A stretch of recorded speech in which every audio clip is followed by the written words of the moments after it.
Alright everybody, and welcome to the Goodie Pantry. Today we're going to be making cherry scones, and all the ingredients are there on the screen. Before we jump in the video, just let me remind you to like and subscribe, hit the bell icon to be notified for all the videos which go up on Thursdays. Okay, let's get straight on into it. So here's my ingredients. I've got my flour,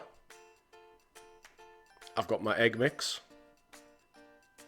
I've got my butter, got caster sugar, and I have my cherries.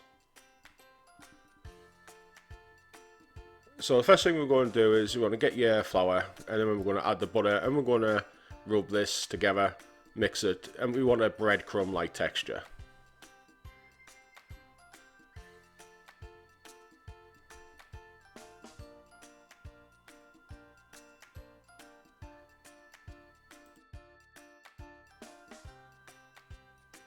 Once you've got the desired texture, this is what it should look like. A medium sized breadcrumb.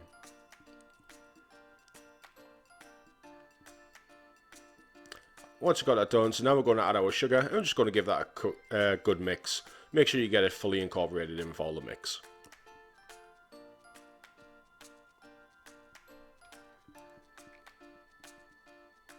Okay, so next we're going to go in with our cherries. So these are the cherries I got that were already halved in the tub. So what I like to do with these, I like to leave some in the halves, but then what I'm doing with my fingers here, I'm just picking about half of them up and just pressing them, and they're going to snap into little quarters. You can't do this with a knife, I just like to do it this way. So once you've got that done and you've got a good texture now in with your scones from the cherries, so now we're going to go ahead and we're going to start adding our egg mix. Now, need to be careful with this, so this is why I do it bit by bit. Not all the eggs you get are exactly the same size, even if you get a certain size. So as you'll see in this, I ended up with quite a bit of egg wash left, because my eggs were a lot larger than what I was intending. But we have to keep some back anyway for the tops, but this is why you do it bit by bit. So now I've got this here, I've got rid of the spoon now, and I'm just gently moving it around and getting up those last few crumbs from the bottom of the bowl. And when you've got it done, you should end up with a sticky dough just like this. So next we're going to flour our surface, and we're going to get our scone mix straight on top of the flour.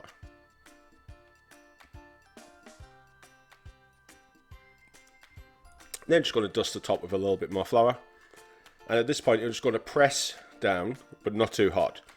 Do not use a rolling pin for this, because a rolling pin can make your scones tight, and it'll stop them from cooking and rising.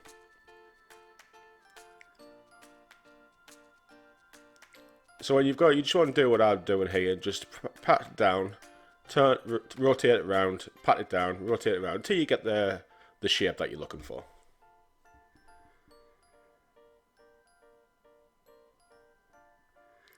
So next we're going to cut out scones. So I'm using size 2, which is from the second from the smallest. And this will give me a nice decent size scone. So just like I did in the cheese scones, once you cut them, if you put them on the side and roll them back and forth, it helps make them more uniform again. So when you got that done, you're going to add these to your baking tray.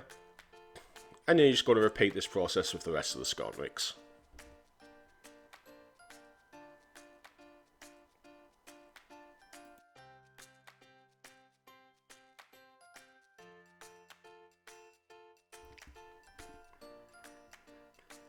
When you've got them all cut out, with the rest of your mix, just repeat what we did earlier. Bring it all together, just be gentle with it, don't overwork it. And bring it back together and get it back into the shape. And then you're just going to start cutting your scones again until you've used up all your dough.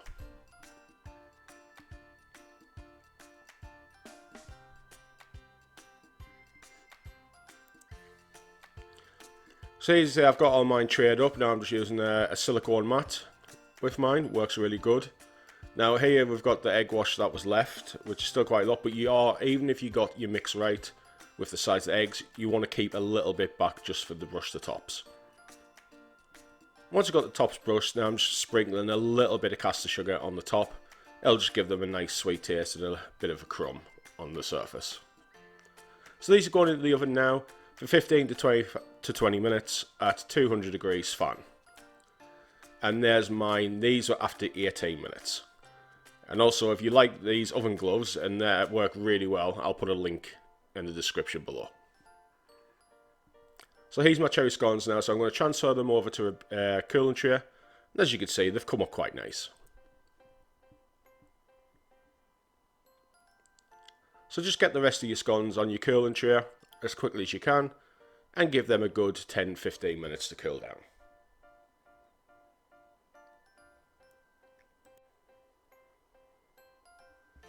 So they've had the good 10 minutes here. Now you can see they're nicely cooked underneath. They've risen quite well. Got a nice colour to them. And the taste really nice. And there they are as I've served them up. Okay guys, don't forget, give this one a go. These always go down really well. I mean, I love cherry scones. They're probably my second favourite to the cheese scone. But yeah, give them a go. Don't forget, like, subscribe. Click the bell icon. Make sure you come back on Thursdays because that's when I upload. And thanks for watching, and I'll catch you at the next one.